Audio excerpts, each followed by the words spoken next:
Bien, entonces, ¿por qué razón les pedí que investigaran estos dos datos?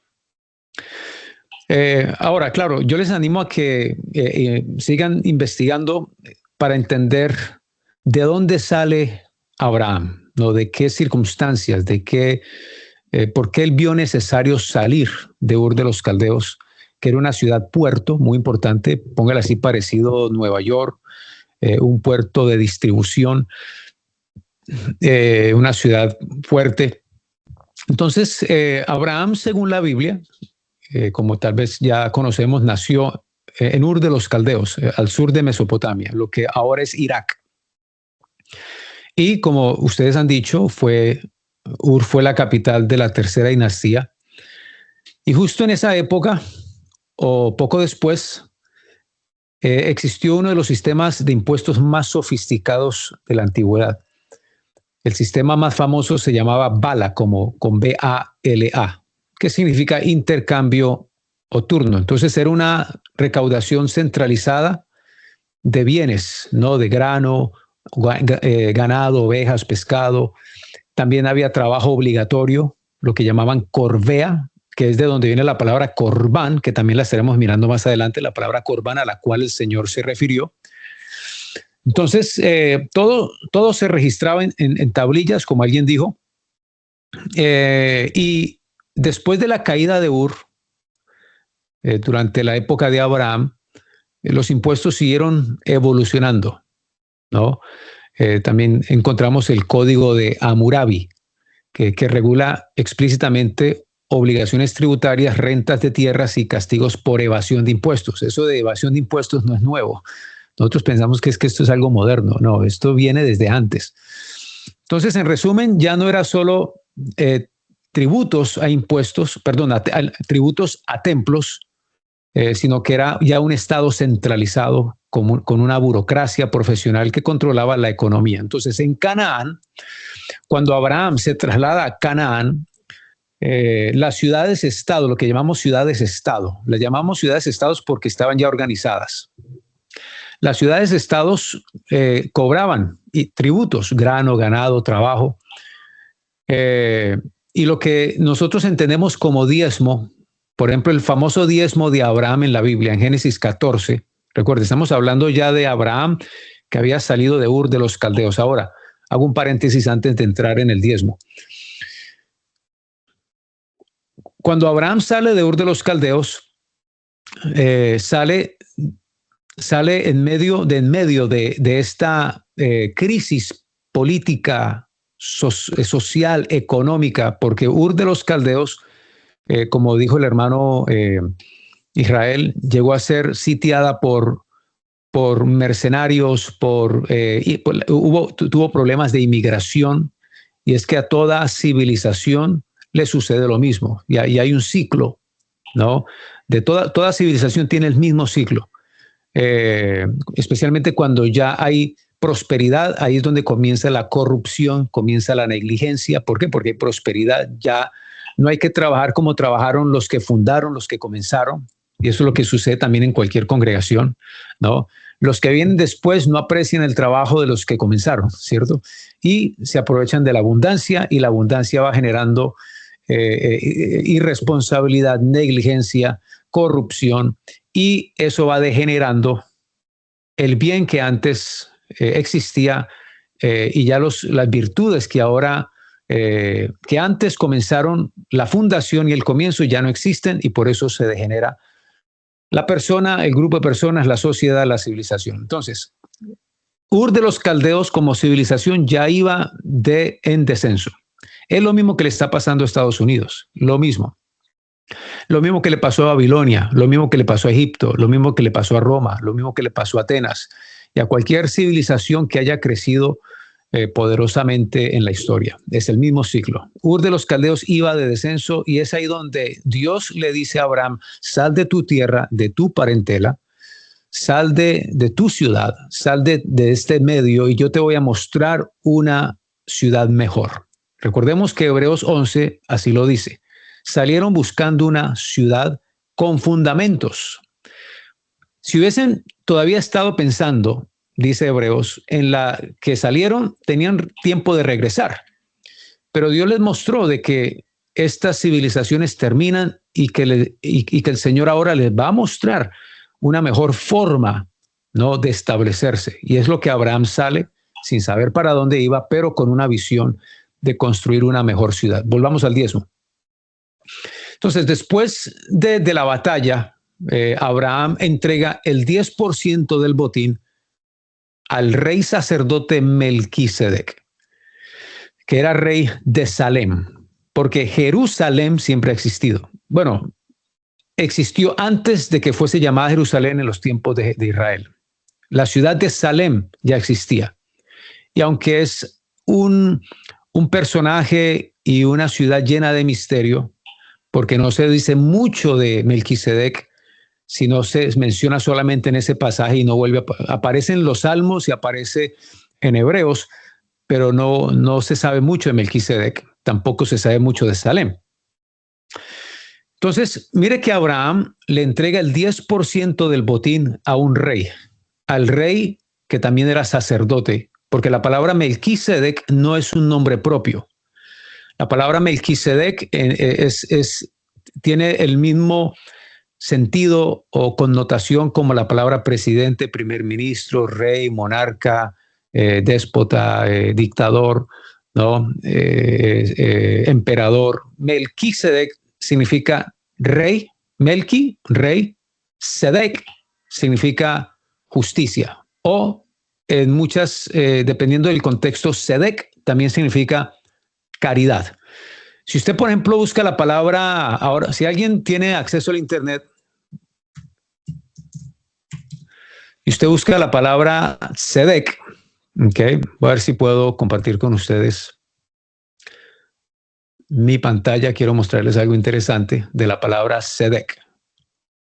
A ver, ¿cómo es que uno comparte aquí? Aquí está.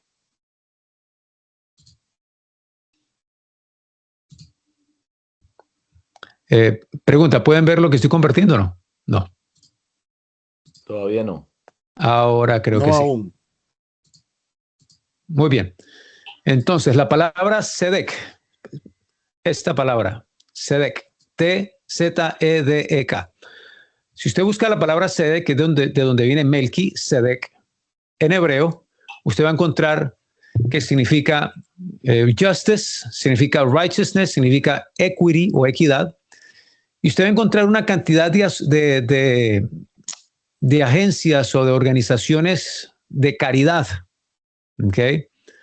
En Estados Unidos y en otros países, ¿no?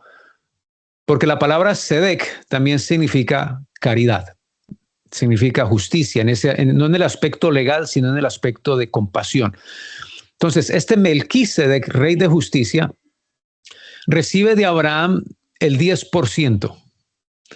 Esto no era un impuesto estatal, esto no era un impuesto obligatorio, sino que era una costumbre muy extendida en el antiguo Oriente. Y el diezmo o la décima parte se usaba como tributo de agradecimiento.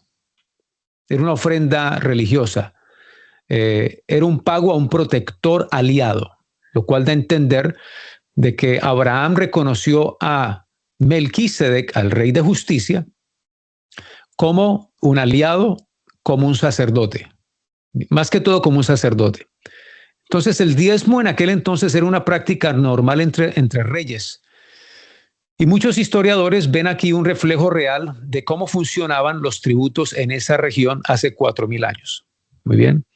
Entonces, de nuevo, Abraham sale de una ciudad y de una civilización que va en declive, llena de corrupción en la política, llena de corrupción en el asunto social. Y Dios le dice a Abraham, sal de Ur de los Caldeos, sal de tu tierra, tu parentela. Y nos explica con más detalle el escritor a los Hebreos el por qué salieron de estas ciudades. Salieron porque pensaban y tenían una visión de una ciudad con fundamentos cuyo arquitecto es Dios. Y no era solamente una ciudad en el aire, en el limbo,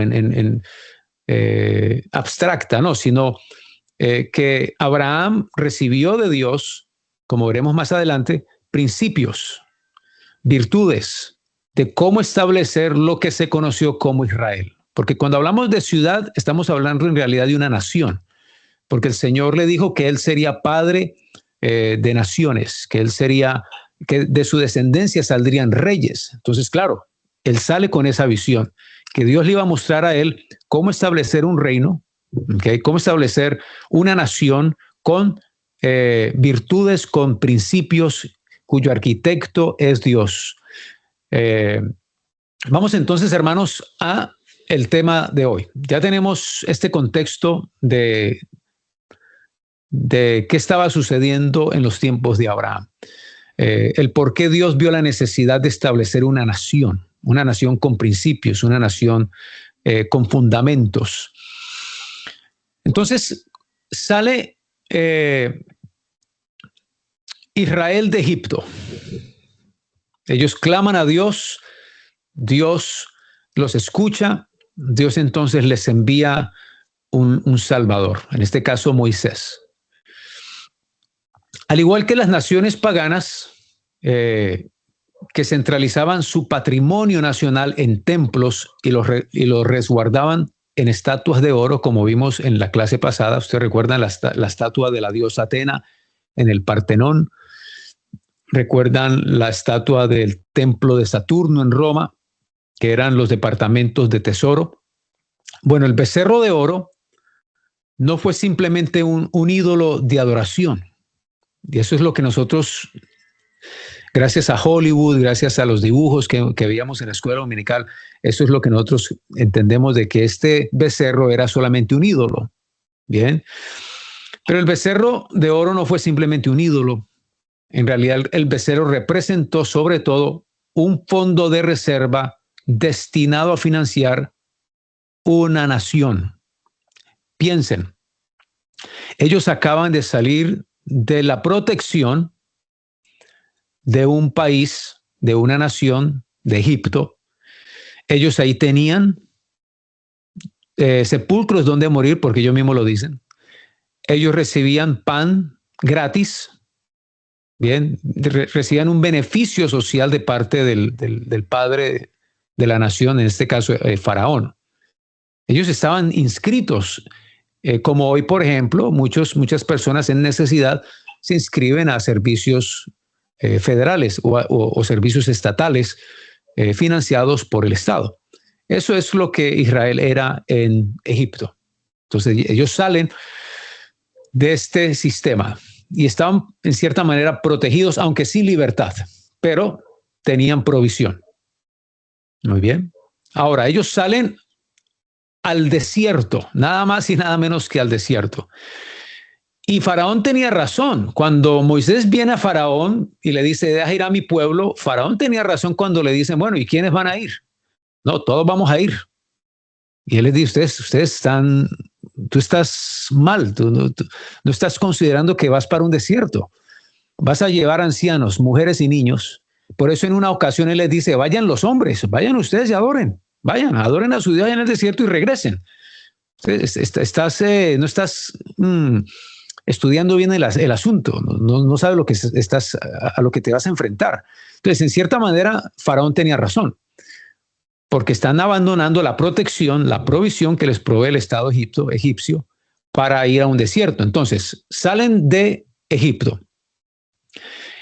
En el desierto, ellos llegan entonces a este lugar y se sienten desprotegidos porque Moisés, que es llamado por Dios al monte, ya han pasado días y él no regresa. Entonces hay preocupación porque el líder no está, el caudillo no está. El que con su varita mágica abre un mar, el que con su varita mágica hace cosas y nos provee pan, nos provee agua, no está. ¿Qué vamos a hacer? Tenemos que organizarnos. Ellos se desesperan. Imagínense, por ahí dicen de que más o menos eran como 500,000, medio millón de hombres, sin contar mujeres y niños. Así que estamos hablando de por ahí 2 millones de personas, o un poco más tal vez, en un desierto. En tiendas, ¿no? Con ganado, con niños, con ancianos, seguro con personas incapacitadas, con enfermos, leprosos. Ahora yo quiero que ustedes piensen, ¿tenían razón en desesperarse o no? tenían razón ellos en su afán y en su incredulidad, pero en su afán de decirle al segundo en mando, que sería Aarón, Aarón, organízanos, Aarón, haz algo, porque hay mujeres, hay viudas, hay huérfanos, hay personas necesitadas, tenemos que organizarnos. Entonces, en el contexto de Éxodo o del Éxodo, los príncipes de Israel se acercan a Aarón, y hay que tener en cuenta quiénes son los que se acercan a Aarón y le hacen esta solicitud. Los príncipes de Israel se acercan a Aarón y le pidieron diciendo, ahí en Éxodo 32:1, si quieren buscar la cita, Éxodo 32:1, y por qué no la buscamos juntos, voy a compartir una vez más mi pantalla. Entonces vamos a Éxodo 32:1. Viendo el pueblo que Moisés tardaba en descender del monte, se acercaron entonces a Aarón y le dijeron, levántate, ahora mire la petición, haznos, ¿qué? ¿Haznos qué? Dioses. Haznos dioses. Que vayan delante de nosotros, porque a este Moisés, el varón que nos sacó de la tierra de Egipto, no sabemos qué le haya acontecido. Entonces yo quiero que miremos bien, vamos a disectar bien este pasaje. ¿Por qué razón piden dioses? Haznos dioses. ¿Por qué razón piden dioses? Por la ausencia según del el líder, texto. por la ausencia del líder Moisés, que no aparece, y es el que en el quien han puesto la mirada en ese momento que los ¿Alguien? lleva. Porque se sentían inseguros. Aquí está el porqué. Haznos dioses, porque a este Moisés, el varón que nos sacó, no sabemos qué le haya pasado. Ahí está la razón. Haznos dioses.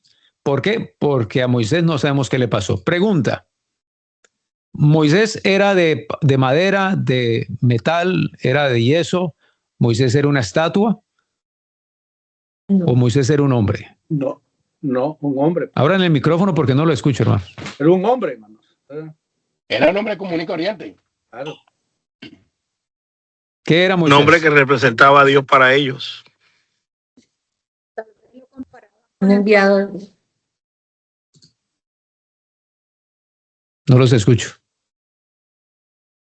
Sí, era un hombre que Era un hombre. representaba Abre al el Señor micrófono, en porque- ese momento como líder. Tienen que abrir el micrófono. O pastor, o sea que El- el pueblo lo tenía a Moisés como un dios. Sí, yo Hermano creo que Leo. soy yo el del problema porque no escucho Hermano Leo. nada. Hermano Leo, Déjame ¿me ver, hermano, escucha? qué me está Nosotros sí lo pasando aquí. escuchamos. Yo Súbale lo el escucho volumen al bien. suyo. Súbale el volumen al suyo. Sí la escuchamos, Pastor Leo. Haz por esto.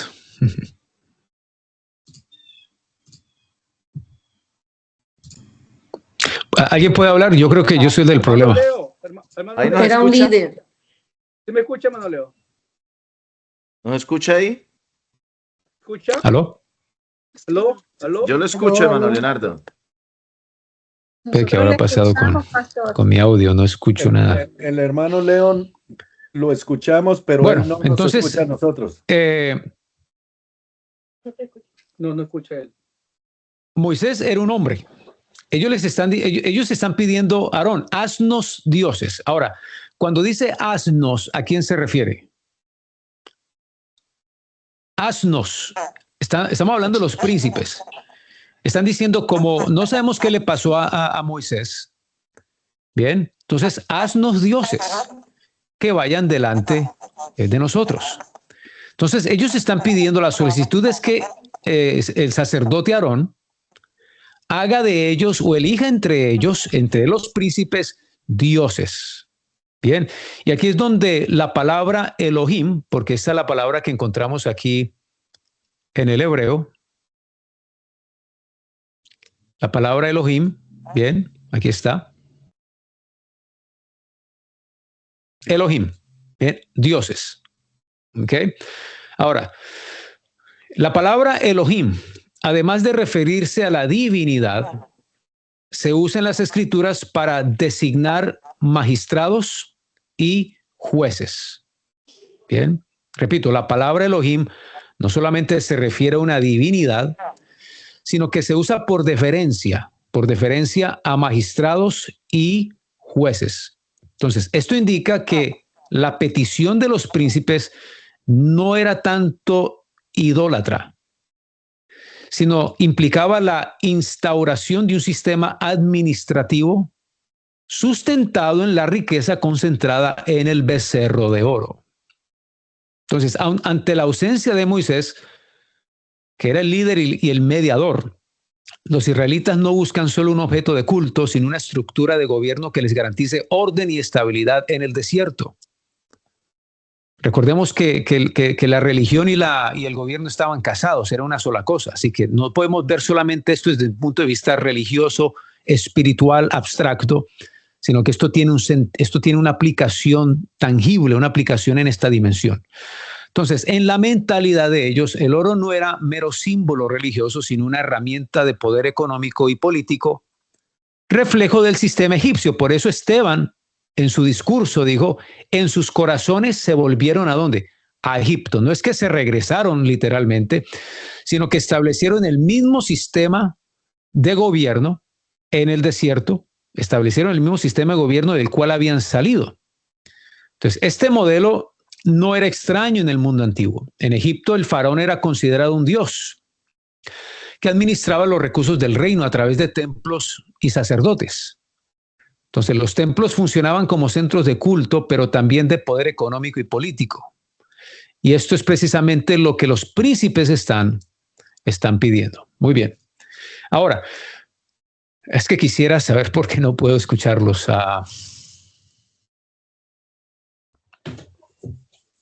¿Qué ahora pasaba? Antes los estaba escuchando, ahora no.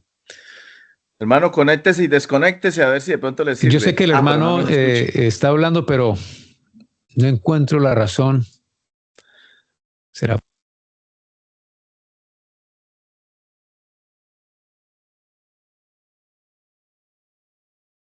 Conéctese y desconéctese. Ahora sí no lo escuchamos nada. Ahora no lo escuchamos. Estamos aquí como los mudos. Lo bueno que tenemos el Espíritu Santo. Amén. Lenguaje de señas, le hablaré a este pueblo, dice.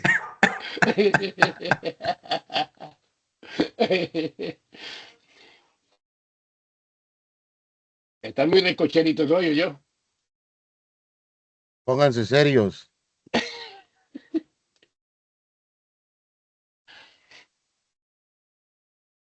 Hermano Heriberto, Dios le bendiga. Amén. Dios me lo bendiga, hermano. Cuando pueda me regala una llamadita en el transcurso del día, sí.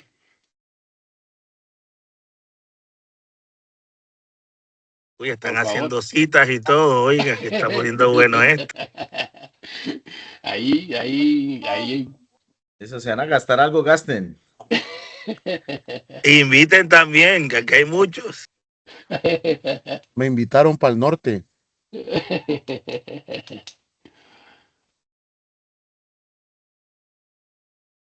Ahora quedamos como el mismo pueblo de Israel. Solos en el desierto. ¿Y ahora quién ponemos entonces? Busquen Ya entre llegó nosotros. el siervo. Ya no demora, hermanos. Aló, ¿me escuchan? Ahora sí. Pero Ahora no me sí. ven. Ahora sí. No lo miramos. Gloria a pero lo Dios. miramos. ¿Sí me ven? Pero ya no lo Ah, vemos. ok. No me ven. Chao, pero no lo vemos. Ahora sí lo vemos. No, ya. Aleluya, Lo vemos y lo ahora sí. escuchamos perfectamente. Ok. Estamos como Moisés, hermano. Bueno, ya más o menos entienden. Esto era intencional. Esto sirvió para ilustrar Amén, amén. lo que estaba pasando allá. Ya estaban escogiendo ustedes aquí en Becerro, ¿no? Ya estábamos pidiendo a Nelson que siguiera la clase. Bueno, entonces, haznos dioses. Haznos. Es decir, haz de nosotros dioses. Ahora, les voy a comprobar por qué yo hago esta interpretación a este pasaje. Porque, de nuevo, ellos están pidiendo es que Aarón escoja un líder, no una estatua. un ser humano. ¿Por qué? Porque a Moisés no sabemos qué le pasó. Entonces, escoge de entre nosotros dioses, escoge de entre nosotros líderes, jueces, porque la palabra Elohim no solamente se refiere a Dios, a la divinidad, sino que también se refiere a dioses. Ahora, yo quiero que alguien me busque la palabra jueces en el Antiguo Testamento donde aparece por primera vez. Ahí va alguna búsqueda. Si alguien tiene ahí una Biblia o una concordancia, búsqueme la palabra jueces.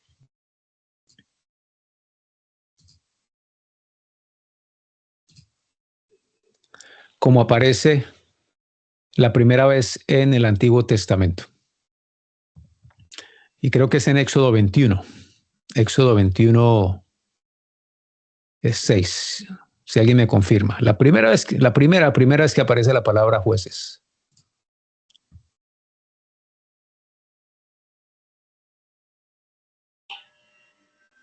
Éxodo 21:6, la primera palabra de jueces.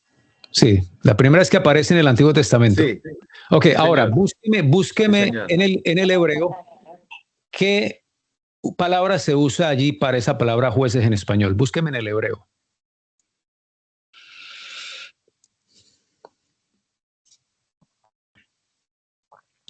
Y aquí una vez vamos ejercitando estos músculos de hermenéutica importantes en el estudio de la Biblia. En un interlineal que alguien me busque. Dice, pastor, dice la palabra jueces, Sotin, plural, y Sofer, singular. ¿Cómo? Perdón. Hermano Diógenes. Sí, sí, mi hermano. ¿Qué dice la palabra? Dice la palabra jueces es Sotin y en plural y Sofer en singular. Ok. Dice, se deriva de la raíz Safak, que significa juzgar, gobernar o liberar. Muy bien. En la tradición bíblica, los líderes funcionaban más como líderes militares. Bien. ¿Alguien más tiene otra? Ok, yo les voy a mostrar a alguien. Bien puede, hermana. ¿Alguien va a hablar? ¿Alguien encontró otro resultado? Ok, Éxodo 21:6. Entonces vamos a mirar aquí en el hebreo, según aquí el Strong Concord, la concordancia Strongs o el diccionario, es el código H430. Y la palabra jueces aparece como la palabra Elohim. ¿Okay? ¿Pueden apreciar ahí?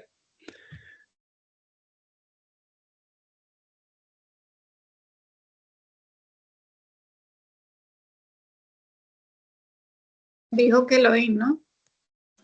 Exacto, pero quiero que ustedes lo comprueben, ¿no? Me gustaría, si alguien... Hermano, dice, aquí me aparece dioses en el sentido ordinario, dice del Dios supremo, magistrados, como superlativo, ángeles, Dios. Gobernante, árbitro.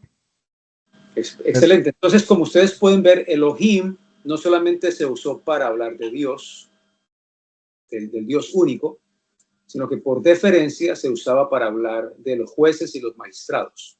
Bien. ¿Puedo Ahora, leer esto? Sí, bien puede. El término hebreo, hablando de Éxodo 21:6, dice HA-Elohim en el contexto masorético. Esto dice, trata de, la palabra utilizada no es una variante de shofetim, la palabra común para jueces, que da nombre al libro de jueces, sino Ha-Elohim. Su definición literal, Elohim suele traducirse como Dios o dioses. Significado jurídico en este contexto específico se traduce como los jueces o los magistrados. Se les llamaba así porque actuaban como representantes de la justicia divina en la tierra.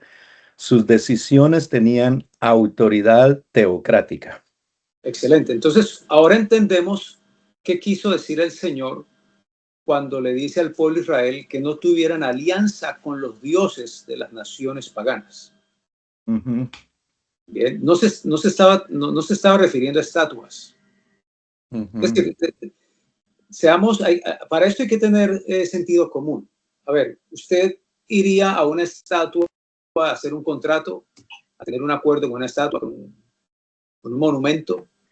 No, así que cuando dice que no tengan alianza con dioses, con los dioses de las naciones, no se está refiriendo a sus estatuas, sino que se está refiriendo a sus jueces y a sus magistrados.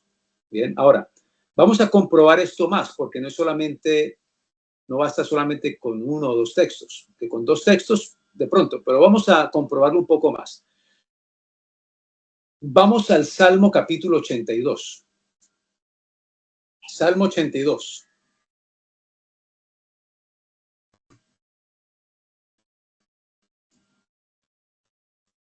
En el Salmo 82, verso 1 en adelante dice: Dios está en la reunión ¿de quién? De los dioses. Dios está en la reunión de los dioses. Y uno dice, wow, ¿cuáles dioses? No nos ha dicho él que no hay más dioses sino él. Pero aquí el mismo salmista, o Asaf, Salmo de Asaf, está diciendo de que Dios está en la reunión de los dioses y en medio de los dioses juzga. Ok, hagamos una pausa aquí. Bueno, entonces está la pregunta, ¿a qué dioses se refiere el salmista? ¿Ustedes recuerdan cuál es el primer mandamiento? El primer mandamiento. ¿Ah? Jehová uno es. Sí, pero vamos a lo que es Éxodo 20, que es donde se da la ley, el primero de los mandamientos. No tendrás dioses ajenos. Ah, exactamente, ahí está. O sea, no tendrás dioses ajenos delante de mí. ¿Correcto? Mire que el Señor no está diciendo que no pueden tener dioses. ¿Qué está diciendo? Dioses ajenos. Dioses No ajenos no pueden tener. Ujú. No les está diciendo que no pueden tener dioses. Les está diciendo no pueden tener dioses ajenos. ¿Qué significa ajeno? Que no sean los que Externos. representan la justicia divina. Diferentes al Que sean pueblo. Que no sean teocráticos. suyos. No pueden tener dioses que no sean suyos. Ajá. Pueden tener dioses, pero no dioses que sean suyos. Ahora, si usamos el Salmo 82 para interpretar el primer mandamiento, tiene sentido, porque aquí vemos a Dios juzgando entre los dioses. ¿Cuáles dioses? Ok, ¿a cuáles dioses? Vamos entonces ahora a San Juan, capítulo 10, verso 35. Bueno, el verso 34 más bien. San Juan 10, 34 y 35. A ver, ¿quién lo lee? 10, 34 y Amén. 35. Dice Jesús le 34. respondió. Jesús le respondió, no está escrito en vuestra ley, yo dije dioses sois. Si llamo dioses aquellos a quienes vino la palabra de Dios, que la escritura no puede ser quebrantada.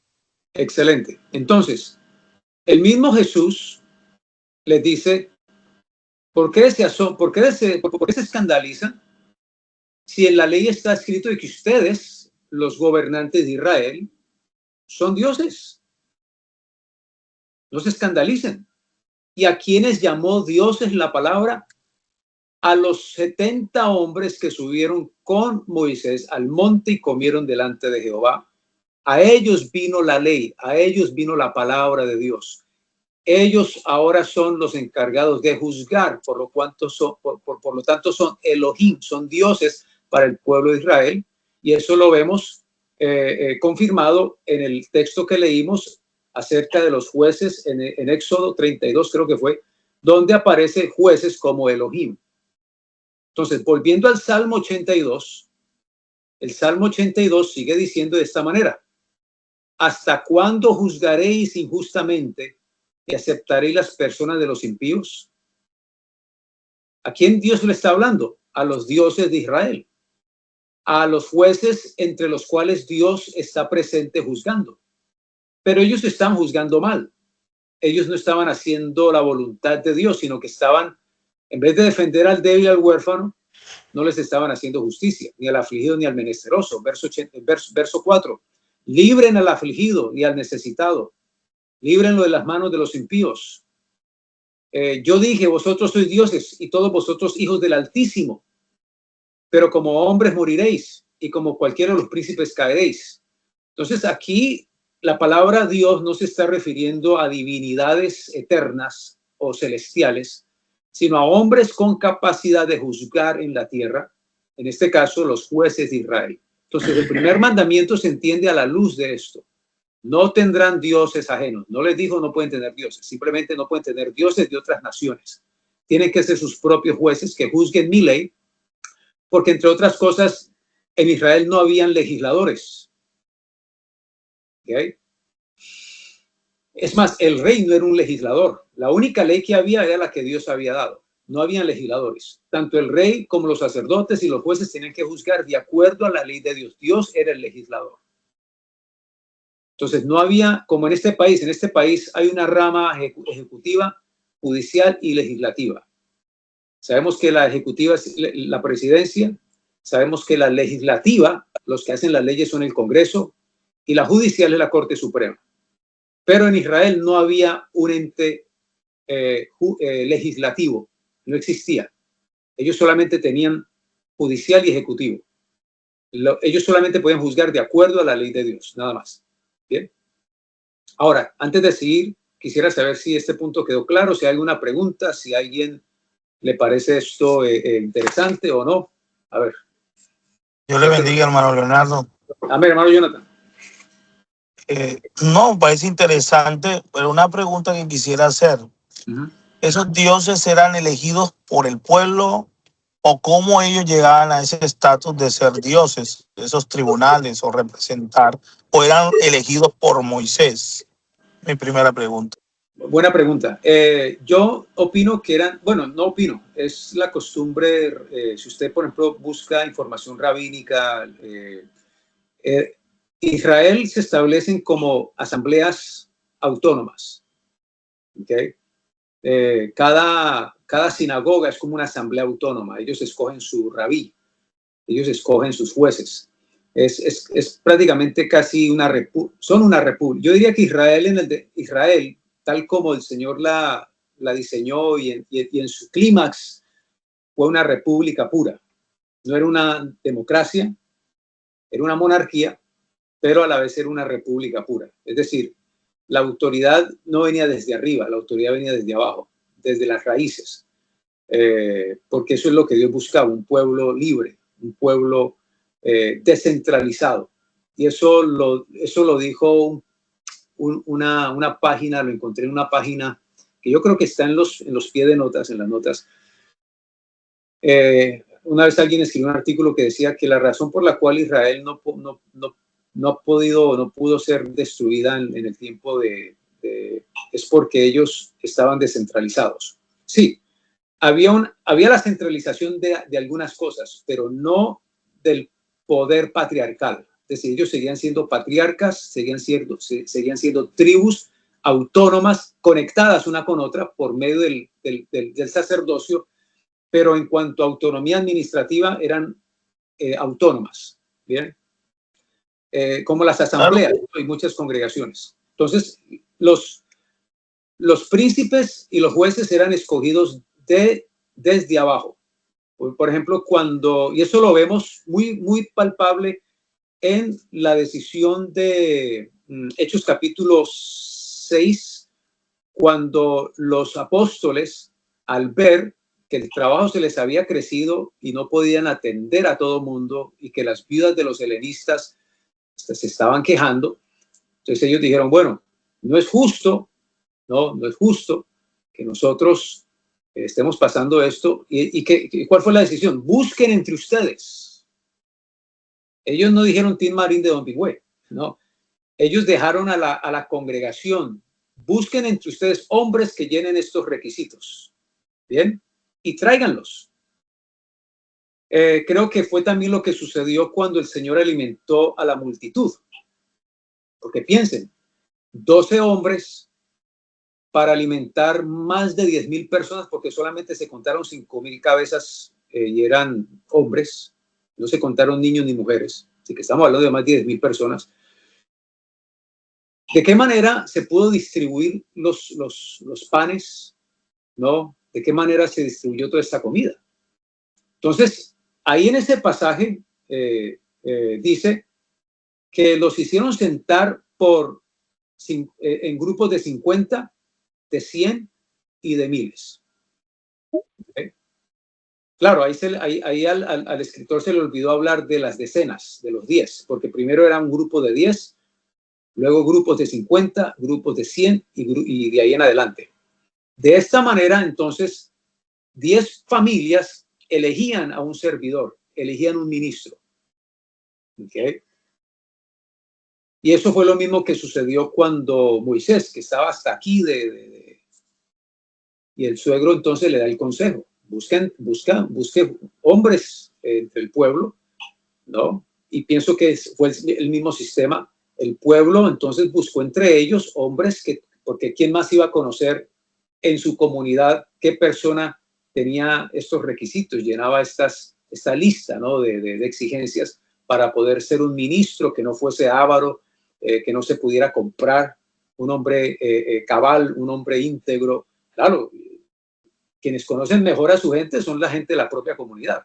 Entonces ellos escogían sus ministros, los presentaban, así como sucedió con los diáconos que presentaron en la iglesia. Entonces es la manera en que yo veo que pudo haber sucedido aquí en el desierto, ¿no? Que el pueblo entonces escogieron entre ellos príncipes, dioses, asnos dioses, porque no sabemos qué le pasó a Moisés, hay que organizarnos.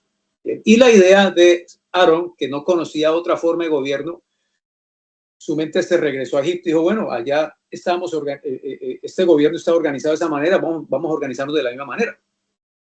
Ahora, ¿alguna otra pregunta antes de seguir al siguiente punto? Hermano Leo, ¿también no cree usted que puede ser como dioses por la autoridad que tenían ellos? Sí, pues ser príncipes. Porque príncipe prácticamente pues era el padre de familia. Aquí recuerda, aquí no hay monarcas. Es más, aunque Moisés era como un líder, él no tenía el título de líder, él no era príncipe, él no era monarca, él no era rey, él no era sacerdote, él era un representante de Dios, un intermediador entre Dios y el pueblo y Dios. Pero él no tenía una autoridad como, por ejemplo, hoy vemos los presidentes tener autoridad. Él no tenía la autoridad de un monarca. Es más, cuando muere Moisés y viene Josué tenía toda la influencia por haber estado con Moisés todo el tiempo, y él tenía toda la reputación para decir, bueno, de ahora en adelante yo voy a ser su caudillo, voy a ser el mero aquí, síganme en los buenos. No, él dijo, yo y mi casa serviremos a Jehová. ¿Ustedes qué van a hacer? Elijan qué es lo que van a hacer. ¿Okay? Pero yo y mi casa serviremos a Dios. ¿No? Él no se atribuyó porque él sabía que el rey de Israel era Dios, no un hombre. El rey de Israel era Dios. Era una teocracia, ¿no? Hasta que ellos vienen y piden rey. Obviamente desecharon a Dios, según lo que dijo Samuel, pero hasta ese momento el rey era Dios. Y Dios tenía jueces, por eso viene el tiempo de los jueces. Nadie se atrevía a ser el rey. Nadie se atrevía a tener esa osadía, ¿no? de hacerse pasar por rey, porque es que el rey es Jehová, ¿no? Y sus mandamientos son nuestra constitución, su ley es nuestra constitución. Pero Dios, cuando había necesidad, levantaba jueces. Sansón, Débora, ¿qué otro hay por ahí? Gedeón, que Dios los levantaba para trabajos específicos y temporales, ¿no? Ellos no se atribuían autoridad sobre el pueblo, porque no era el pueblo de ellos, era el pueblo de Dios. Entonces, ellos tenían ese respeto de no tener esa osadía de levantarse como los meros y los mesías del pueblo, porque sabían que Dios era el rey. Hasta que luego... Leo, sí. Otra preguntita, Leo. ¿El pueblo de Israel no lo veía a Moisés como un Dios por los milagros que hacía, las obras? Sí, es decir, era como un dios porque ellos tenían esa figura en Egipto, ¿no? Del faraón. Pero miremos que Moisés nunca se atrevió a enseñorearse del pueblo, porque él sabía que su posición no era como la del faraón. Él no podía imponerles un impuesto, ¿no? Cuando él pide para la ofrenda del tabernáculo, eso lo hablamos en la lección pasada, él no la impuso, sino que todo voluntario de corazón, a quien movió su corazón, le estimuló su conciencia, trajeron tanto que en vez del pedir tuvo que decir, paren, ya, no más porque ya hay suficiente para el tabernáculo. Pero sí, de pronto ellos lo consideraban como un dios por la costumbre que ya tenían de tantas generaciones, estar bajo una dictadura, bajo un emperador, sometidos, pero Dios buscaba que ellos se salieran de esa mentalidad, que ellos entendieran qué es la libertad, porque ellos no estaban listos para la libertad, y lo demostraron en el desierto. Apenas acaban de salir y ya están en sus corazones repitiendo y estableciendo lo que vivieron en Egipto. Es lo mismo que le pasa al inmigrante en este país. Pues póngase usted a pensar, vea, nosotros salimos de nuestro país por las razones sociopolíticas, económicas. Y llegamos a este país y sin darnos cuenta vamos estableciendo las mismas condiciones por las cuales salimos de nuestro país. ¿No? ¿O no? Así es. Claro. Usted vaya, por ejemplo, aquí a New York, a la ciudad de Nueva York, vaya, pase por la, ¿cómo se llama esta calle? Eso está lleno, hermano, eso parezco estar por ahí en una calle de mi país, ¿no? Lleno de la Roosevelt Avenue. ¿Okay? La Roosevelt. Claro, eso, bueno, ya se ha limpiado porque le han puesto mano fuerte al asunto, pero salimos de nuestros países y en vez de nosotros adaptarnos a la idiosincrasia de este país, lo que vamos haciendo es estableciendo las condiciones por las cuales salimos de nuestro país, y por eso el americano se resiente, el americano se molesta, ¿no? Porque ya no ve calles limpias, porque ahora hay un vendedor en cada esquina, porque no hay orden, ¿no? Porque incrementa la violencia, porque el hispano no sabe festeja hasta las 3 de la mañana haciendo bulla en el barrio con parlantes altos. Entonces, por eso el americano y en cierta manera, esta administración ha tenido esa actitud hasta cierto punto por esas razones, ¿no? Porque ellos sienten que han sido desplazados, sienten que se sienten invadidos, y lo mismo sucedió en el desierto, volviendo al tema, ¿no? Lo mismo sucede en el desierto, que ellos salen de Egipto, pero Egipto no sale de ellos, y crean las condiciones por las cuales Dios lo liberó de Egipto. Por eso Esteban dice que en sus corazones se volvieron a Egipto. ¿Okay? Entonces, esto del becerro no era solamente una estatua, era todo un sistema centralizado. Ahora, yo quiero que ustedes piensen, ¿de dónde salió el oro? Y es muy importante, y por eso, por alguna razón quedó escrito, quedó registrado, ¿de dónde fue que salió el oro para este becerro? Lo que el pueblo de Egipto le dio cuando salieron. Sí, pero eso es verdad, pero así no lo dice la escritura. Bueno, lo dice en una parte, pero cuando se trata de acumular o de recolectar el oro, específicamente menciona de dónde salió. Yo quiero que usted lo busque. De los objetos personales que ellos tenían, como zarcillos, de sus joyas. De sus joyas, todo Exacto. lo que ellos tenían, sí. Pero miren de dónde específicamente, de qué parte de la comunidad israelita salió el oro. Porque ahí menciona de quiénes fueron los que dieron el oro.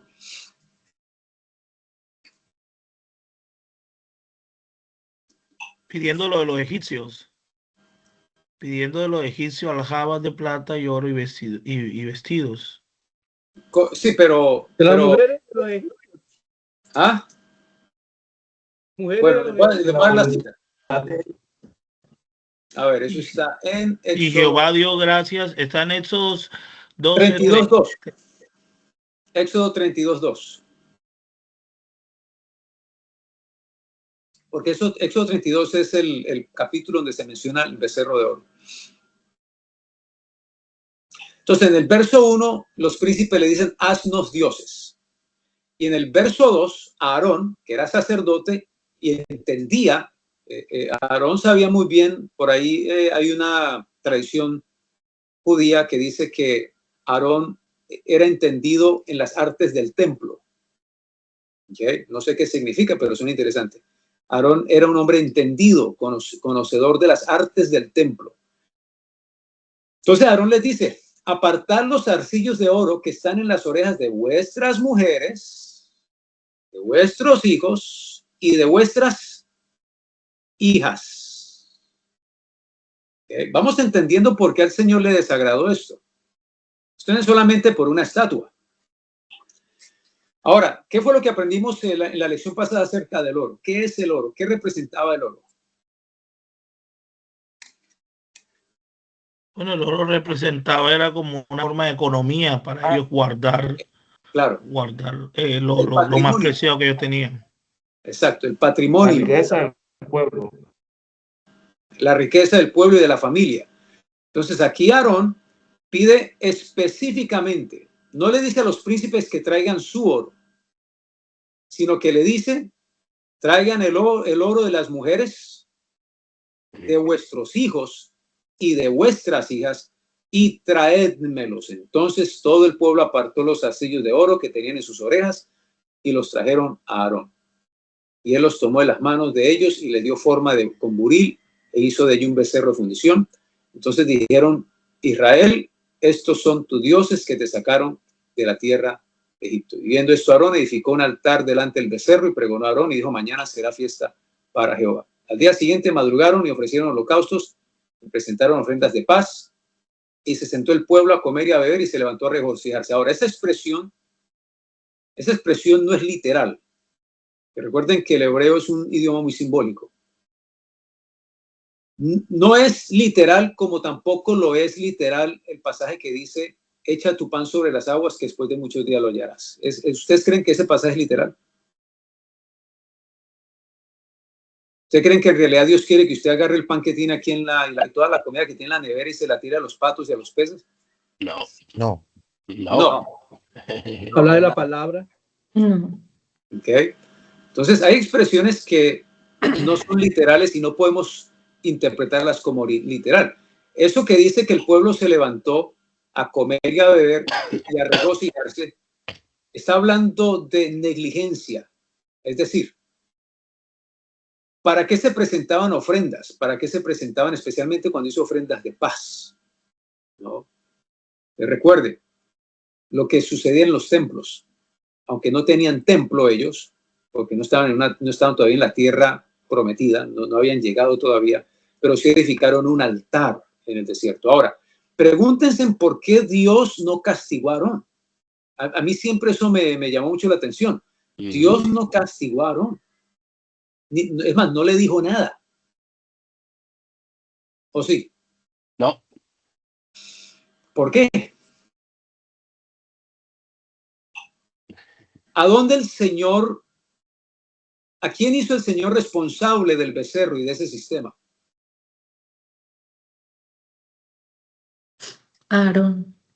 Al pueblo. Al pueblo, a los príncipes. Por eso yo digo y creo que Israel era una república, no como las repúblicas de hoy, porque hoy son democracias, no repúblicas. Era una república y en una república los hombres conservan su patria potestad.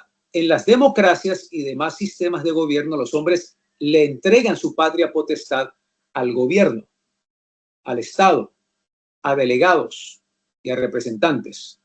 Pero en una república, los hombres conservan su patria potestad. Es decir, el poder como padre descansa todavía en ellos. Entonces, Dios hace responsables al pueblo y mueren una cantidad de personas por causa de esto que ellos hicieron. Ahora, eso de ellos pedirle el oro a sus hijos y a sus hijas y a sus mujeres, yo le hago una pregunta. Yo creo que el hermano Israel, ¿trabaja todavía en el IRS?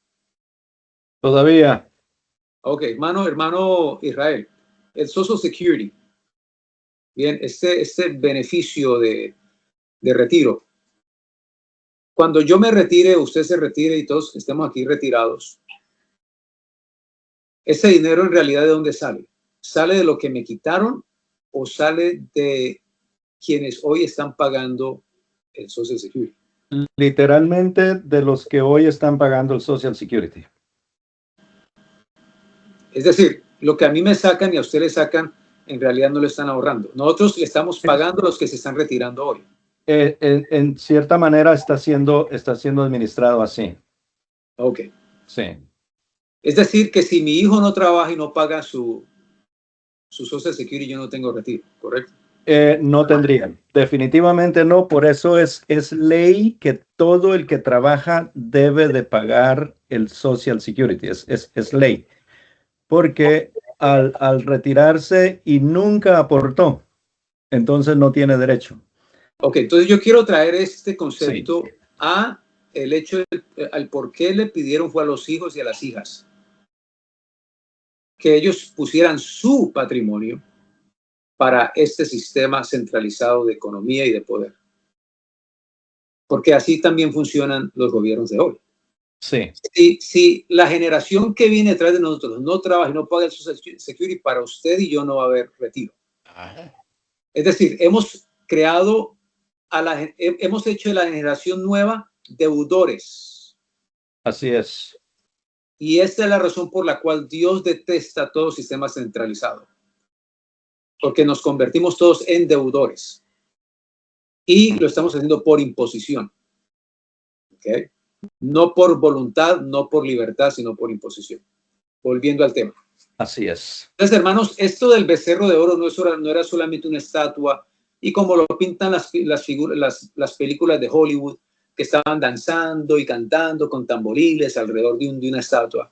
Eso no es en realidad lo que estaba pasando. Aquí ellos están organizándose para poder ser una nación que acaba de salir, una nación muy inmadura, una nación que no sabía qué era ser una nación, no sabía qué era la libertad, no sabían qué era tener poder, no sabían qué era, no sabían cómo ellos organizarse para suplir las necesidades de una nación.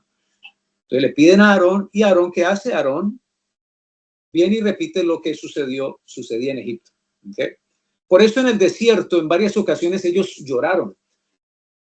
Y en una ocasión le dijeron a Moisés y Aarón, en Egipto teníamos cebollas, teníamos ajos, ¿no?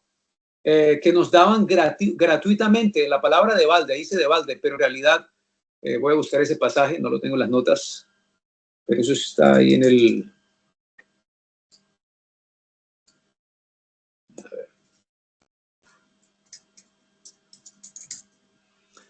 Números 11:5 dice, nos acordamos del pescado que comíamos en Egipto de balde. ¿Okay? ¿Qué significa de balde? De gratis. Gratis. Gratis. A costa ¿Eso de a qué le suena? esclavitud. ¿Eso a qué le suena hoy? ¿Tiene algún parecido a lo que hoy? Esa es la dependencia del gobierno. Exactamente. La palabra gratis es la palabra correcta. La palabra hebrea ahí es que lo comíamos de gratis. Y no solamente el pescado, los pepinos, los melones, los puerros, las cebollas y los ajos. Entonces ellos ¿qué hicieron? Es establecer un sistema. A esto se refiere, se sentó el pueblo a regocijarse. ¿Y qué más es que dice ahí en Éxodo? Éxodo 32.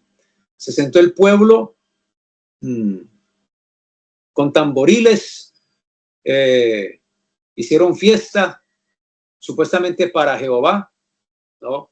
Y se sentó el pueblo a comer y a beber y se levantó a regocijarse. Entonces se pudieron satisfacer sus necesidades, pero ¿a cuestas de quién? A cuestas de sus hijos y de sus hijas. Suplieron sus necesidades a cuestas de sus hijos y de sus hijas. Entonces, esto es lo que le desagradó a Dios. Ahora, ¿qué hace Dios? ¿Qué le dice Dios a Moisés? Desciende porque este pueblo se ha desenfrenado, este pueblo es duro de corazón, y entonces hace que muela el oro, y les hizo moler el oro, y que lo mezclaran con agua y se lo tomaran. Yo le hago una pregunta. ¿Ustedes creen que esto es literal?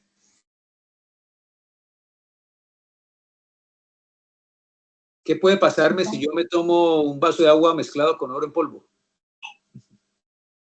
Se echan a perder los riñones, hermano. Sí, ahí se enferma. Se enferma. Claro. Más valor, pastor. Claro, lo que en realidad esta expresión significa es devuélvanlo a sus poseedores, ténganlo con ustedes. ¿Okay? Devuélvasenlo a sus poseedores, posean el oro ustedes, estén en control de lo suyo.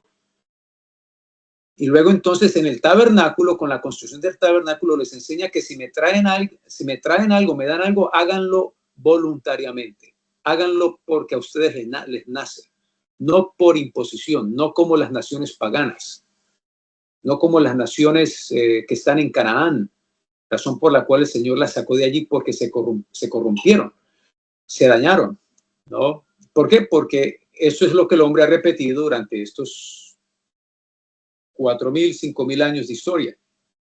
Ese es el ciclo, ¿no? Comienzan bien, se enriquecen, prosperan, la prosperidad los vuelve negligentes y perezosos, se descuidan, se corrompen por tanta abundancia y se autodestruyen.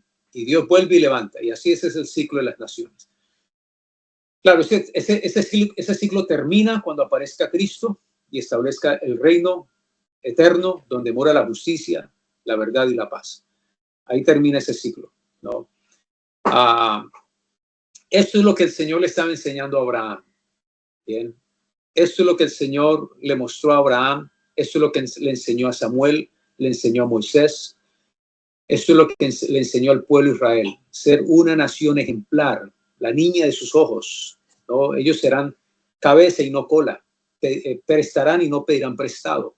Porque serán una nación estable, próspera en todos los aspectos, espiritual, económico y religioso, político. Y llegaron a esa cumbre en los tiempos de Salomón. Es decir, no ha habido tiempo como el tiempo de Salomón. El tiempo de Salomón fue el tiempo en donde Israel cumplió su propósito, finalmente cumple su propósito de ser luz a las naciones, porque ese es el propósito de Israel, ser luz a las naciones. Pero cuando viene la prosperidad durante Salomón, el mismo Salomón se corrompe, ¿no? Se corrompe la nación, y luego entonces por la corrupción se divide la nación entre Judá e Israel. Una división por la corrupción, porque el segundo hijo de Salomón fue duro con la gente, no les quiso quitar el impuesto que su padre les había establecido para la construcción del templo. Ellos dijeron, bueno, ya se terminó el templo, ya quedó, quítanos este impuesto. Y dijeron, el hijo de, ¿quién fue? Jeroboam, creo que fue. Roboam. Él les dijo, no se lo voy a quitar. Y los príncipes decidieron dividirse, se dividió la nación. Volviendo al tema.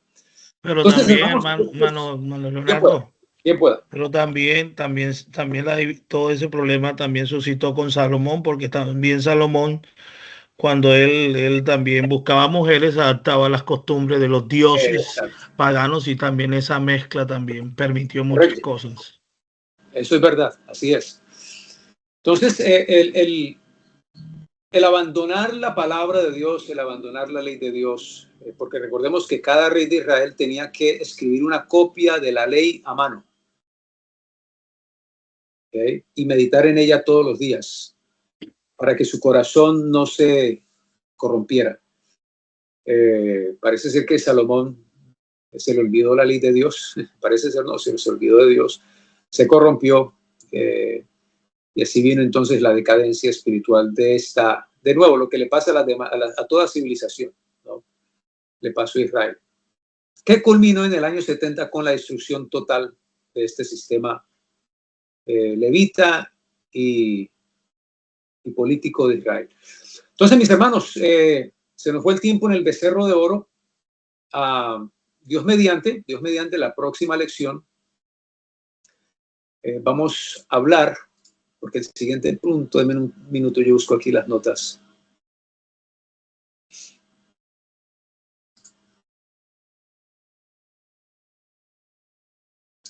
Ok, los siguientes puntos para que tengamos en cuenta es, vamos a hablar acerca de la casa de Dios. La casa de Dios. ¿Qué significa en realidad la palabra la casa de Dios? Comenzamos a las 11, llevamos 1 hora y media. A ver, este punto no está muy largo. ¿Ustedes qué dicen, hermanos? ¿Podemos darle un poquito más o terminamos aquí? Démosle, hermano, démosle. ¿Un poquito más? Sí. Bueno, ¿alguna pregunta o alguna observación antes de seguir al siguiente punto acerca del becerro de oro? Ahora, quiero aclarar algo. Lo que acabo de explicar del becerro es una inferencia interpretativa, ¿no? Es decir, está sujeta a ser cuestionada. Pero es la manera en que le hago sentido a esto, a lo que sucedió en el Éxodo, a lo que sucedió en el desierto, especialmente qué fue lo que en realidad a Dios le desagradó, el hacer una estatua, o qué representaba esta estatua, a comparación con lo que pasaba alrededor de las demás naciones. ¿Qué significa volverse a Egipto en sus corazones? Entonces, es una inferencia subjetiva. Hago una aclaración. Muy bien. Bien, ¿alguna pregunta acerca de lo que hemos visto? Pastor, yo le envío una pregunta. Sí, claro. Ellos hacían sus imágenes, bueno, sus estatuas por una referencia, y ellos, ¿por qué escogerían el becerro? Muy buena pregunta, muy buena pregunta. A ver si alguien de pronto aquí tiene, yo me imagino que era alguna deidad egipcia, ¿no? Por otro lado, eso ha quedado como en la conciencia de la humanidad. Por ejemplo, cuando ustedes le dicen, hermanos, vamos a hacer una vaquita, ¿qué significa? ¿Usted qué entiende por una vaquita? Vamos a reunir plata todos juntos. Una foto. Exacto, vamos a reunir plata todos juntos, ¿no? Vamos a poner aquí un fondo comunitario, ¿no? Una vaquita, un becerrito. Bueno, buena pregunta, hermana. Yo me imagino que era alguna deidad egipcia. Sería bueno buscarlo, si alguien puede. Hermano Leo. Sí. La influencia de Egipto, el buey Apis. Durante siglos los israelitas vivieron rodeados de culto egipcio. Uno de los dioses más poderosos de Egipto era Apis, A-P-I-S, representado como un buey, símbolo de fuerza. El buey representaba la potencia física y la fertilidad. Mediador. En la mente de un israelita de la época, si querías representar a un Dios fuerte que te sacó de la esclavitud, el buey era el referente visual de poder más inmediato que conocían. Y eso como que va con lo que dice, ¿fue Aarón que dijo? Sí. ¿Es aquí tu Dios que te sacó de Egipto? Claro. O algo así. Claro. Bueno, ahí tiene algo para responderle a la hermana. Muy interesante, muy bien, excelente respuesta. Entonces sí, era una deidad egipcia, ¿no? Pues entendemos de que el becerro es tipo de fuerza. Y cuando hablamos de un becerro, estamos hablando de un joven, ¿no? De un animal joven, ¿cierto? Y era una deidad sagrada. Entonces recordemos que las estatuas de por sí, pues sabemos que no tienen vida, pero son la representación de una idea, de un concepto. Muchas veces hasta la representación de una virtud, como por ejemplo lo era Fides. Fides era la representación romana de la fe. ¿Okay? Usted puede encontrar la palabra pistis en griego, es fe, pero la versión romana era Fides. Fides es lo que hoy nosotros conocemos por la fe, ¿no? Pero Fides era una deidad, era una diosa, ¿no? Una musa en la mitología romana. Entonces las estatuas representan algo, representan una idea, un concepto, un principio, hasta una virtud, o inclusive representan un vicio, representan la maldad. Entonces no se trata tanto de la imagen, sino de lo que representa la imagen. Gracias, hermano Israel. Muy bien, vamos entonces al último punto. Vamos a hablar entonces de la casa de Dios. Bien. Porque la expresión la casa de Dios establece una clara distinción entre la casa de Dios y la casa de Israel. Dentro del pueblo de Israel, la expresión la casa de Dios no representa el pueblo en totalidad. Yo quiero que tengamos esto muy claro. Repito, la expresión la casa de Dios no representa a las 12 tribus. Sí, ellos eran el pueblo de Dios, pero cuando hablamos de la casa de Dios, dentro del pueblo de Dios, hay que hacer una distinción. Entonces, esta separación no solo demarcó una comunidad dentro de las tribus, sino que también demarcó las posesiones de Dios. Porque usted tiene una casa y en su casa guarda sus posesiones. Bien. Y esas posesiones se distinguen del vecino que también tiene una casa y dentro de su casa tiene sus posesiones. Entonces, cuando hablamos de la casa de Dios, estamos hablando de esa enmarcación, ¿no? De que Dios tiene también su casa, al igual que la tribu de Leví, al igual que la tribu de Judá, al igual que la tribu de Manasés, al igual que las demás tribus. Cada tribu era una casa. La casa de Israel es la casa de Jacob, porque Jacob es Israel. ¿Bien? Entonces, en este contexto, la casa de Dios representa el ámbito, aquel ámbito que está bajo la jurisdicción de Dios y el gobierno divino. No del gobierno de los demás patriarcas y demás tribus, sino dentro del gobierno de Dios. Dentro de la casa de Dios, entonces hay administradores responsables de la gestión y la distribución o la administración de los bienes de Dios. Entonces vamos a mirar algunos pasajes, yo quiero que los busquen ahí en sus Biblias, como Ezequiel 42:14. Vamos a Ezequiel 42:14. Y luego miraremos otros dos pasajes. Ezequiel 42:14. Entonces, las escrituras que vamos a mirar evidencian esta separación, especialmente la separación de lo profano, bien, y lo santo. La separación entre lo que es limpio y lo que es inmundo. Entonces, Ezequiel 42:14 dice que cuando los sacerdotes entren, no saldrán del lugar santo al atrio exterior, sino que allí dejarán sus vestiduras con que ministran, porque son santas. Entonces, mire que aquí hay un límite dentro del templo.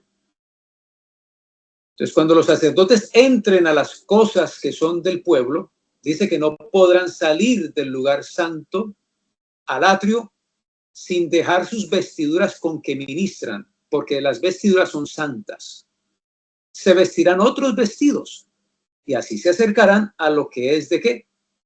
Del pueblo.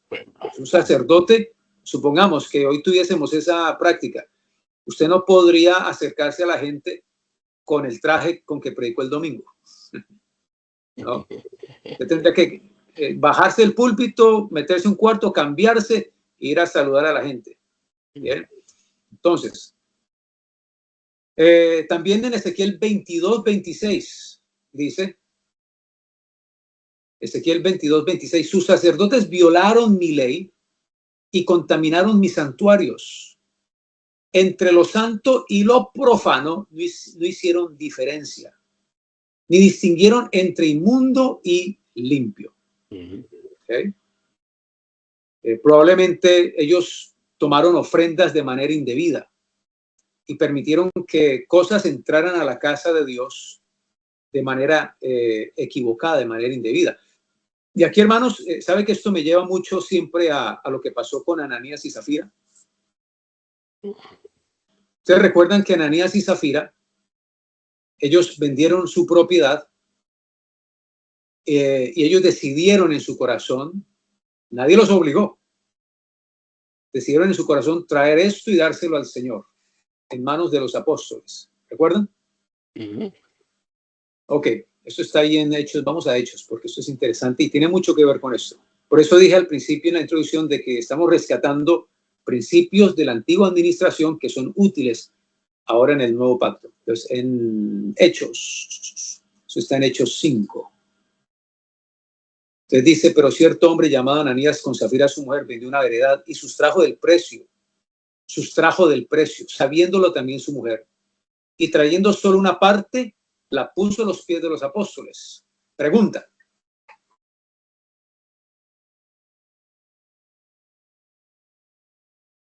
en el momento en que ellos deciden, porque esto lo podemos considerar un voto a Dios, ¿okay? En el momento en que ellos venden y deciden darle esto a Dios, dice el verso 2, y sustrajo del precio, y lo trajo a los pies de los apóstoles. Y dijo Pedro, Ananías, ¿por qué llenó Satanás tu corazón para que mintieses al Espíritu Santo y sustrajeses del precio de la heredad? Mire lo que dice el verso 4. Y aquí es donde hay que tratar de usar la imaginación, ¿no? Mire que Pedro no le reprocha el hecho de que era de él. Dice, reteniéndola, no se te quedaba a ti, y vendida, no estaba en tu poder. A ver, ¿qué pudo haber sucedido aquí? ¿Cómo podemos ilustrar los detalles que aquí no se mencionan, pero que podemos rescatar o añadirlos con lo que tenemos? Dice Pedro, reteniéndola, no se te quedaba a ti, y vendida, no estaba en tu poder. ¿Ustedes creen que pudo haber sucedido lo siguiente? De que Ananías y Zafira habían entregado ya la ofrenda, el voto, pero que de alguna manera ellos sustrajeron, es decir, le robaron a Dios después de haberla entregado, porque aparentemente ya no estaba en poder de ellos, según lo que dice Pedro. Reteniéndola, era tuya. Aún vendida, estaba en tu poder. Parece ser que ya la habían entregado, pero de alguna manera sustrajeron o robaron lo que ya habían entregado, porque ya no estaba en poder de ellos, según lo que dice Pedro en el verso 4. ¿Correcto? Entonces, ellos sacaron lo santo, ellos ya esto había sido, digámoslo así, haciendo uso de las prácticas del antiguo pacto, ¿no? Ellos ya habían santificado, ya la habían entregado, pero luego al extraer y al sustraer de lo que ya habían consagrado, estaban profanando, bien, lo que ahora le pertenecía a Dios. Entonces es muy parecido a lo que sucedía en el antiguo pacto, de que las cosas que ya estaban dentro de la casa de Dios ya no son del pueblo. Y eso es muy importante, hermanos, nosotros entenderlo, porque los diezmos, cuando alguien entrega, le da a Dios los diezmos, ya no los puede rescatar. ¿Okay? Ya está en manos de Dios, le pertenece a Dios. ¿Correcto? Y se lo han dado libremente. Nosotros no coaccionamos, nosotros no intimidamos, no amenazamos a la gente porque no dan una ofrenda. Nosotros operamos bajo fe, esperanza y amor, y esperamos que los hermanos también operen de la misma manera, con fe, con esperanza y amor, y que lo que nos entrega lo hacen voluntariamente, libremente, sin coacción alguna, sin amenaza, sin intimidación, sin necesidad de hacer uso de Malaquías. No, me han robado. Entonces, lo que entraba a la casa de Dios era de Dios, ya no era el pueblo. Y en Levítico 10:10 dice, para poder discernir entre lo santo y lo profano, y entre lo inmundo y lo limpio. Entonces, la casa de Dios no se refiere al pueblo de Dios. La casa de Dios es muy específico. Es el lugar en el cual Dios habitaba y operaba. Lo que hablamos del templo y sus sacerdotes, esa era la casa de Dios. Recordemos que para el Señor, la razón por la cual Dios exigió el primogénito de humanos como de animales, es decir, el primer nacido en casa es de Dios. El primer nacido allá de las ovejas y de los bueyes es de Dios. Lo primero de la cosecha es de Dios. Y no es tanto que Dios lo exija, es que es de Dios, le pertenece a Dios, no es nuestro, es de Dios, ¿no? Aquí no hay que hacer una apologética para eso. Lo primer nacido es de Dios, lo primero de todo es de Dios. ¿Bien? Las primicias. Entonces, el que no le entregue eso a Dios, pues claro, le está robando porque la primicia o el diezmo es de Dios, ya le pertenece a Dios, no es mío.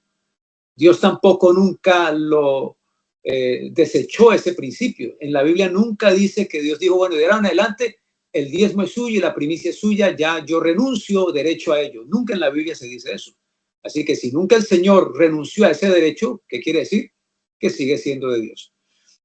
Entonces, lo que es de Dios, pues ahora requiere un contorno, requiere un lugar donde tenerlo, donde administrarlo, donde operarlo. Y ese es el templo, esa es la casa de Dios.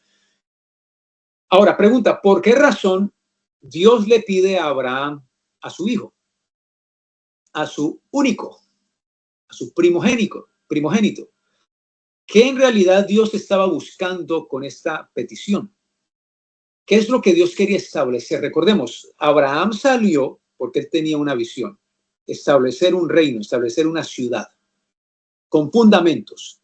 Todo lo que Abraham hizo, el diezmar a Melquisedec, el obedecer a Dios y entregarle su único hijo, todo lo que Abraham hizo fueron los fundamentos sobre los cuales luego Israel tenía que también operar. Ahora, ¿por qué razón ustedes creen que Dios le pide su primogénito? Y el primogénito, que lo cual hablaremos en otras lecciones, es una pieza central y fundamental en el reino de Dios. Bien, la pregunta es, ¿por qué Dios, qué quería Dios hacer con este acto? ¿Ustedes qué dicen? Bueno, la Biblia dice que quería probar a Abraham, ¿no? Probar a Abraham, muy bien, excelente, así es. ¿Qué más? Probar la fidelidad de él. Probar su fidelidad, bien. ¿Qué más?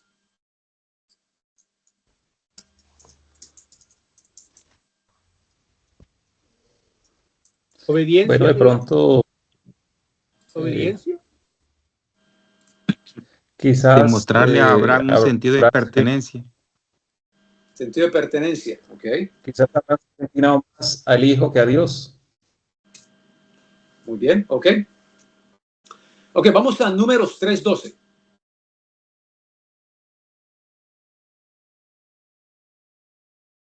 Números 3:12.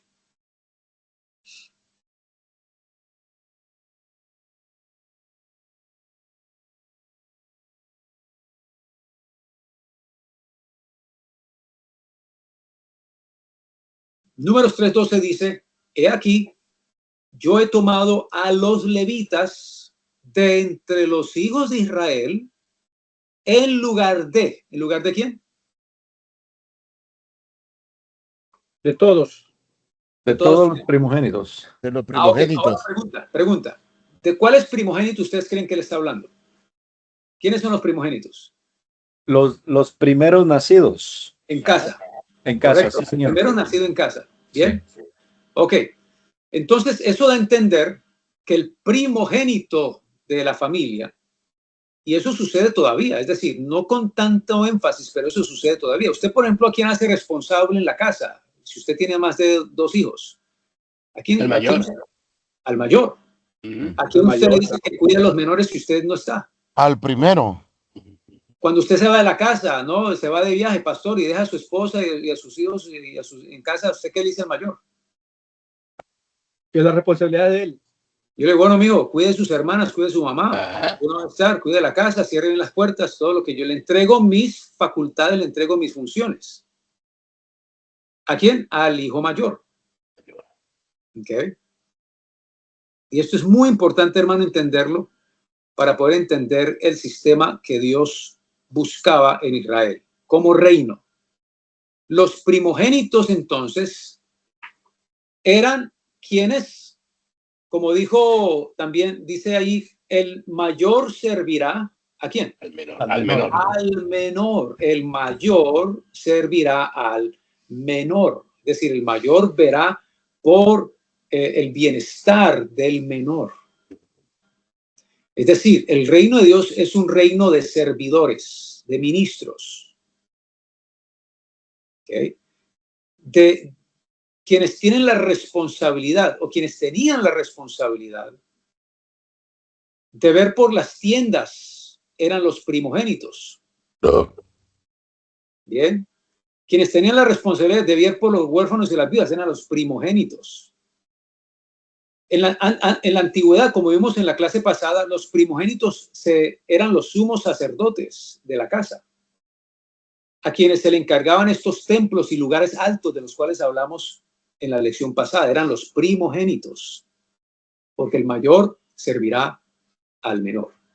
Pero entonces aquí vemos algo en Éxodo 30 y en Números 3, donde Dios dice, bueno, en vez de los primogénitos, yo voy a tomar a la tribu de Leví, ¿okay? En lugar de todos los primogénitos, los primeros nacidos entre los hijos de Israel serán pues míos los levitas. Ahora, pregunta, ¿quién tomó entonces el lugar de los primogénitos? ¿Qué tribu tomó el lugar de ellos? Acabamos de leerlo. La tribu de Leví. Los levitas. Exacto. Entonces, bien, tomen esto en mente. El primogénito tiene unas funciones fundamentales.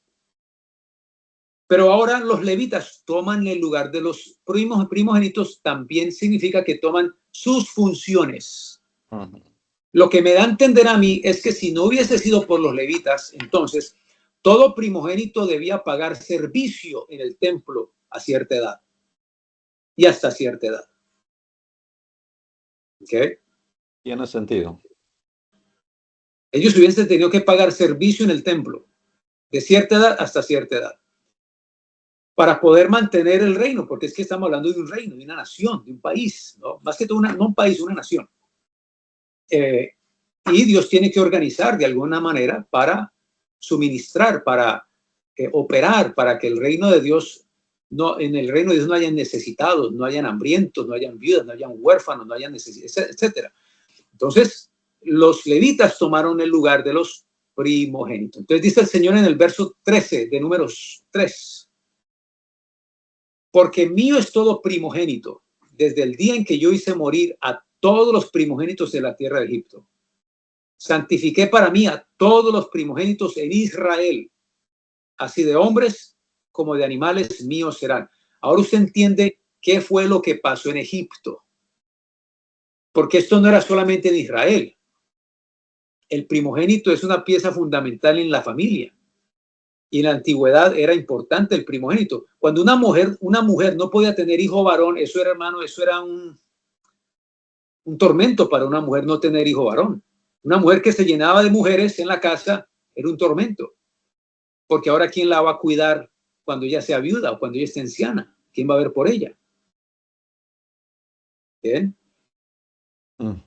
Si el primogénito era la pieza central de todo gobierno, imagínense qué sucede entonces cuando Dios hace pasar la muerte esa noche y mueren todos los primogénitos en Egipto. Imagínense, hermano, el trauma y ¿cómo podemos decirlo? La tragedia en Egipto. Dios acabó con Egipto. Acabó con su presente y su futuro. Okay. Entonces, Dios santificó a los primogénitos en el éxodo de Egipto, pero ahora santifica a la tribu de Leví y toman el lugar de los primogénitos de Israel. Así de hombres, dice el verso 13, como de animales míos serán. Ahora, ¿por qué razón? Es un buen punto aquí. Y aquí está la razón por la cual Dios le dice a Abraham que le entregue su primogénito. Es decir, lo que Dios quería saber es si Abraham estaba dispuesto a establecer un reino bajo los fundamentos de Dios. Y lo primero que el Señor le exige es, dame, no solamente sal de la tierra y de tu parentela, sino que ahora dame tu primogénito. Y Abraham estuvo dispuesto a entregárselo. Obviamente, lo que el Señor quería era establecer un patrón de operación, que los israelitas pudiesen continuar sabiendo que su padre Abraham también estuvo dispuesto a ofrecer su primogénito. ¿Ven? Entonces, la casa de Dios, cuando hablamos de la casa de Dios, Estamos hablando precisamente de ese sistema donde los primogénitos, ahora los levitas, cumplen funciones no solamente religiosas, sino también funciones sociales, funciones de reino, funciones de gobierno. Bien. Ahora, también hay varios pasajes que podríamos, para ir ya terminando este punto. Entonces, primera de Crónicas 6:48, tomen nota, Primera de Crónicas 6:48.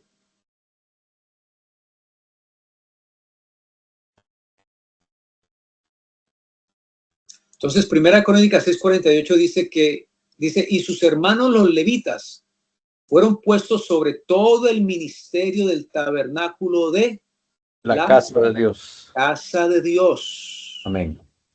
Entonces, recuerden, cuando ustedes lean la casa de Dios, no está hablando de Israel. Esa es la casa de Jacob. Cuando habla de la casa de Dios, está hablando del templo y los levitas. Números 8:13. Números 8:13 dice, y presentarán a los levitas delante de Aarón y delante de sus hijos, y los ofrecerás en ofrenda a Jehová. ¿Okay? Y el verso 18 de Números 8 dice, y he tomado los levitas en lugar de todos los primogénitos de los hijos de Israel. Entonces ahora tenemos la casa de Israel o la casa de Jacob y la casa de Dios. ¿Okay? Entonces, terminamos con otro nivel, con otra división. Entonces, ya dividimos a Israel, sacamos una tribu, y aquí tenemos entonces con esta tribu la casa de Dios, la tribu de Leví. Pero dentro de la tribu de Leví habían divisiones. Entonces dice el Salmo, a ver si me encuentro aquí. El Salmo 135. Vamos al Salmo 135 para ir terminando. Salmo 135. Entonces dice el verso 1, alabad el nombre de Jehová, alabadle siervos de Jehová. Los que estáis en la casa de Jehová, en los atrios de la casa de nuestro Dios. Alabad a Jehová porque Él es bueno, cantad salmos a su nombre. Y seguimos bajando. Y vamos al verso 19. Dice el verso 19, aquí viene la distinción. Casa de Israel. Bueno, ¿quién es la casa de Israel? ¿Qué acabamos de explicar? La casa de Aarón, la descendencia de Aarón. No, la casa de Israel, ¿quién es? Son las tribus, Tribus. ¿Con excepto a cuál tribu? Los levitas. La de Leví. ¿Okay? Entonces, la casa de Israel es la casa de Jacob. Son las 11 tribus. Pero ahora dice, casa de Israel, bendecida Jehová, casa de Aarón. Mira, aquí hay una diferencia. Casa de Aarón, bendecida Jehová. Y luego el verso 20 que dice. Casa de Leví. Entonces hay 3 casas. Yeah. Hay 3 divisiones. Está la casa de Israel, que son las 11 tribus. Está la casa de Aarón, y aunque Aarón es levita, o sea, Aarón es de la casa de Leví, sin embargo, aquí hace Dios una distinción entre los levitas y la casa de Aarón. Porque recuerden que las 11 tribus le diezmaban a los levitas, pero los levitas le diezmaban a los de la casa, a los sacerdotes. Los levitas no eran sacerdotes, a no ser que fueran de la casa de Aarón. La casa de Aarón eran los sacerdotes. La casa de Leví eran ministros que servían bajo la autoridad y bajo el servicio de la casa de Aarón. Entonces, el diezmo del diezmo, que es la parte de Jehová, le correspondía a la casa de Aarón. Muy bien, entonces aquí hay 3 separaciones administrativas. Lo profano es lo que estaba afuera de la casa de Dios. Todo lo que era del pueblo era lo profano, era lo público, no era lo civil, usando términos modernos, ¿no? Pero lo que entraba a la casa de Leví ya era santo, y lo que entraba a la casa de Aarón era santísimo. El diezmo del diezmo es santísimo. Lo mismo sucedía en el tabernáculo. Habían 3 divisiones: el atrio, el lugar santo y el lugar santísimo, donde entraba solamente el sacerdote una vez al año. Bien. Entonces, estas divisiones nos enseñan, porque nosotros tenemos también algo parecido. Los miembros de nuestras congregaciones ofrendan y diezman a los pastores. Bien, ahí a la congregación, al fondo local. Pero los pastores enviamos el diezmo a el fondo nacional. Y ahí tenemos 3 divisiones. Lo que le pertenece a los miembros de las iglesias, lo que entra al fondo local que administra el pastor con sus diáconos y lo que ahora le pertenece al fondo nacional, que lo administra la Junta Nacional y luego de ahí para abajo los oficiales. Bien. Entonces, todo esto tiene que ser administrado de manera fiel, tiene que haber una buena contabilidad. No podemos nosotros retrasar lo que son los diezmos y envíos y los acuerdos de la asamblea. No podemos nosotros tampoco hacer mal uso de las cosas que administramos a nivel local. Hay que hacerse todo, hermano, con cuentas claras, con recibos.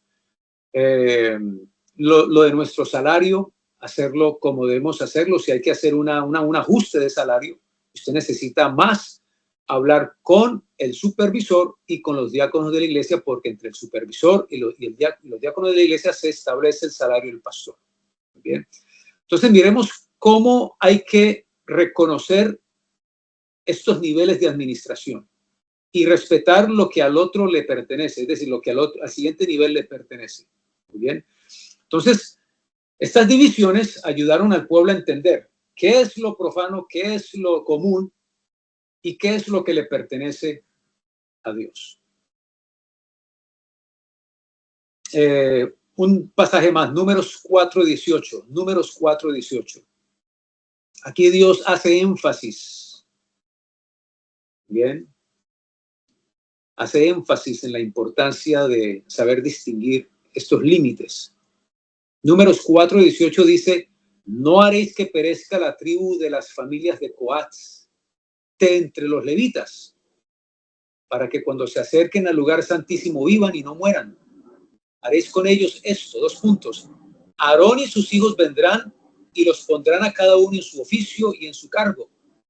No entrarán para ver cuando cubran las cosas santas, porque morirán. Entonces, la familia de Coat, los coatitas o coatitas, estaban a cargo de cargar y trasladar o transportar todos los enseres del tabernáculo, especialmente los del lugar santísimo. Pero ellos no podían ver ni tocar directamente estos enseres, sino que los hijos de Aarón, los sacerdotes, bien, los acercaban a estos lugares, pero quienes cubrían, para que ellos no murieran, eran los hijos de Aarón que cubrían estos enseres antes que entraran los de Coat, que también eran levitas, a transportar y a cargar los enseres. Por esta razón murió aquel hombre cuando llevaban el arca David danzando, ¿se acuerdan? Por esa razón Usa. murió él. ¿Cómo era? Usa murió. ¿Por qué? Porque David no sabía, y David luego se entera, se informa de que la manera en que lo estaban haciendo era la manera incorrecta, y por eso muere, porque él no estaba a cargo de tocar el arca. No era de él tocar el arca. Entonces, lo mismo sucede en nuestras iglesias. Cuando ustedes estén contando las ofrendas, ustedes tienen que tener una oficina o un cuarto apartado, y no cualquier persona puede entrar a ese lugar cuando usted o sus diáconos estén contando las ofrendas. Toda información que está dentro de ese cuarto y de esos libros no se puede divulgar, no se puede publicar. Los diáconos deben de tener mucha cautela, mucha discreción. ¿Okay? Eso solamente se hace público cuando se da un reporte. Bien. Pero estas son cosas que son, si nosotros tenemos la costumbre de decir, sí, es que esto es de la iglesia. No, ya no es de la iglesia. Esto es de Dios. Le pertenece a Dios. Dios es el dueño de eso. Entonces, hay que tener, hermanos, mucha integridad y reconocer hasta dónde podemos llegar. No podemos hacer uso de estos dineros para uso personal, excepto lo que ya me corresponde como salario. Pero yo no puedo hacer uso de la tarjeta de crédito, la tarjeta de débito de la iglesia para yo hacer compras personales, porque recordemos, eso ya está consagrado para un fin. Yo no puedo tomar la ofrenda misionera y darle otra razón, darle otro uso, porque es una ofrenda consagrada a las misiones. El diezmo de diezmo, igualmente, yo tengo que enviar el total del diezmo de diezmo, porque eso es lo que le corresponde a ese otro nivel. ¿Amén? Entonces, mis hermanos, para terminar ahora sí, esto es la casa de Dios.